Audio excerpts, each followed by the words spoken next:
कन्याओं, आपका आदर्श विद्या मंदिर के ऑनलाइन शिक्षण कार्यक्रम में स्वागत है, अभिनंदन है। पूर्व की कक्षा से हम कक्षा 7वीं में अंग्रेजी विषय का अध्ययन कर रही हैं। आज हम की कक्षा में अंग्रेजी ग्रामर में यूज ऑफ हैज, हैव और हैड का प्रयोग करना सीखेंगे। पूर्व की कक्षा में हमने सहायक किया helping verb is, are, am, was, were का जो है प्रयोग करना सीखा था। उसी तरह हम आज जो है हैज या हैड का प्रयोग करना सीखेंगे। हैज और हैव का प्रयोग हम वर्तमान काल में यदि हमारे पास में कोई वस्तु है जिस पर हमारा अधिकार है, अर्थात किसी व्यक्ति का किसी वस्तु का अधिकार होता है, उसको अभिव्यक्त करने के लिए हैज हैव का प्रयोग करते हैं। हैज का प्रयोग जो है वो हम सिंगुलर सब्जेक्ट के लिए करते हैं, नाउन, प्रोनाउन, और हैव का प्रयोग जो है हम प्लूरल सब्जेक्ट के लिए करते हैं। हैड का प्रयोग हम भूतकाल में किसी व्यक्ति का किसी वस्तु के पास में अधिकार को अभिव्यक्त करने के लिए अपन हैड का प्रयोग करते हैं। अब हम विस्तार से इसका अध्ययन करते हैं। Use of has and had. Rule number 1, यदि वाक्य में एक के पास है, यदि वाक्य में के पास है या के होते हैं या रे पास है या रखता है आदि शब्द हो तो हम एज का प्रयोग करते हैं।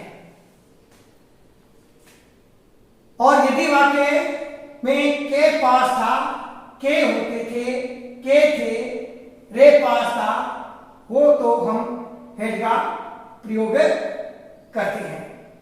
इसमें एक बात हम विशेष देखेंगे कि इस प्रकार के वाक्य में भी मुख्य जो क्रियाएं होती है, मेन जो वर्ब होती है वो नहीं होती है। इसमें पूर्व की भांति स्ट्रक्चर जो है सब्जेक्ट के बाद में हम हैज, हैव और हैड, उसके बाद में कोई भी कॉम्प्लीमेंट या टाइम, प्लेस या समय वो भी हम अभिव्यक्त करते हैं।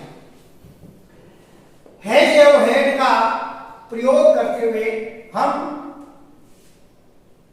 अफर्मेटिव सेंटेंस, सविकारात्मक वाक्य किस प्रकार बनाते हैं इसका हम अध्ययन करते हैं।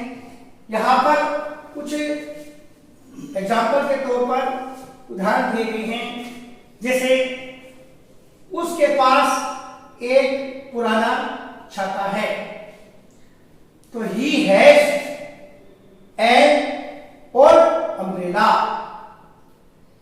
ही जो है यहां पर सब्जेक्ट है, हैज हेल्पिंग वर्ब आ गया और एन और अम्ब्रेला ये कॉम्प्लीमेंट हो गया।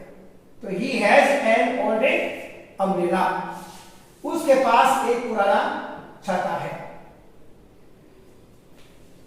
गाय के एक लंबी पूंछ होती है, तो गाय जो है वो यहाँ पर सब्जेक्ट है और सिंगुलर है, इसलिए हमने इसके साथ में भी हैज का प्रयोग किया है। गाय की एक लंबी पूंछ होती है, कि cow has a long tail, गाय की एक लंबी पूंछ होती है। हमारे पास बहुत सारी किताबें हैं, हमारे पास बहुत सारी किताबें हैं। यहाँ पर हमारे पास यानी वी यहाँ पर जो है करता है और वह बहुवचन है, प्लूरल है, इसलिए हम हैव का प्रयोग करेंगे। इसलिए we have a lot of books, हमारे पास बहुत सारी किताबें हैं। हैज का प्रयोग हम, जैसा कि मैंने बताया कि भूतकाल को अभिव्यक्त करने के लिए हम करते हैं, और हेड जो है वो सिंगुलर और प्लूरल दोनों के लिए आता है। रावण के पास एक बहुत बड़ी सेना थी, तो Ravan had a very big army. Ravan के पास में एक बहुत बड़ी सेना थी। यहाँ रावण जो है वो क्या है, यहाँ पर सिंगुलर है, सब्जेक्ट है। उसके घर पर एक आवश्यक कार्य था, तो he had an urgent work at house. मेरे पास एक कार थी। आई हैड ए कार, मेरे पास एक कार थी। तो इस प्रकार से हम वाक्य बनाते हैं। हमने ये देखा कि हैज एवं हेड का प्रयोग करते हैं, जैसा कि मैंने कहा कि सिंगुलर सब्जेक्ट के साथ में वर्तमान में हैज और हैव का प्रयोग करते हैं, और भूतकाल में हैव का प्रयोग करते हैं। तो यहाँ पर हैज एवं में हमने देखा कि आई के साथ में जो है हैव का प्रयोग होता है। तो यहाँ पर प्लूरल जो वर्ब आ रही है, हमने आई के साथ प्रेजेंट टेंस में प्लूरल की वर्ब ली, हैव लिया, बल्कि और यहां जो है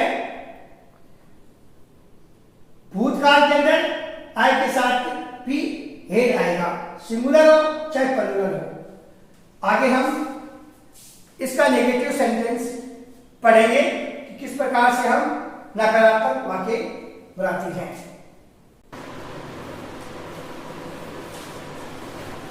अब हम जो है इसी के अंदर नकारात्मक वाक्य बनाना सीखेंगे, जिसमें हैज और हैड का प्रयोग किया जाता है।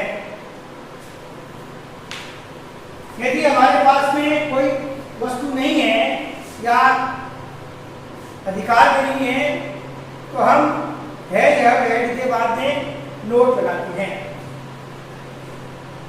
नेगेटिव सेंटेंस बनाते समय हम जो सहायक क्रिया helping verb has have head है, उसके बाद में नोट या नो लगाते हैं, और जब हैज या हैड के बाद में नोट या नो आ जाता है तो उसका मतलब ये नेगेटिव सेंटेंस बन जाते हैं।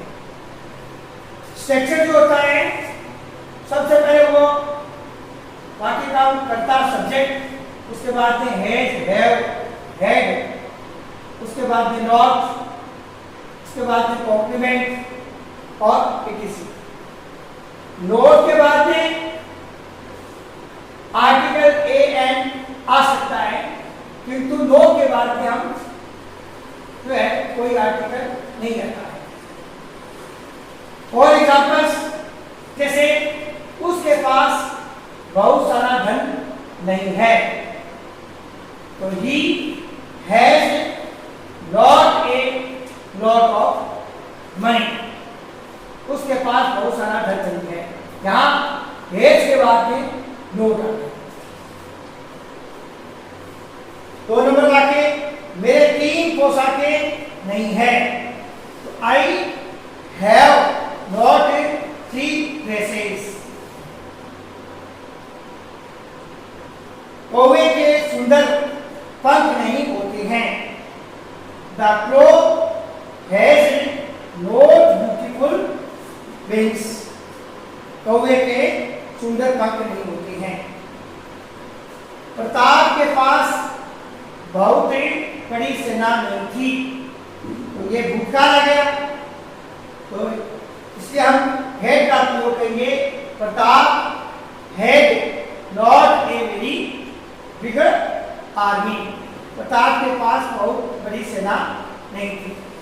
इसी प्रकार हम और भी बातें बना सकते हैं, जैसे उसके कोई काम नहीं था, तो ही हैड रोज वरक, रमेश के पास धन नहीं था, तो Ramesh had no money, Ramesh के पास धन नहीं था। तो आज हमने हैज एवं हैड का प्रयोग करते हुए हम अफर्मेटिव सेंटेंस और नेगेटिव सेंटेंस किस प्रकार गाते हैं और उनका किस प्रकार प्रयोग करते हैं वो हमने सीखा। आगे की क्लास में हम इसके और आगे पढ़ेंगे। इंट्रोगेटिव सेंटेंस हम किस प्रकार से बनाएंगे इसका हम अध्ययन करेंगे। इसी के साथ में जय भारत, जय हिंद।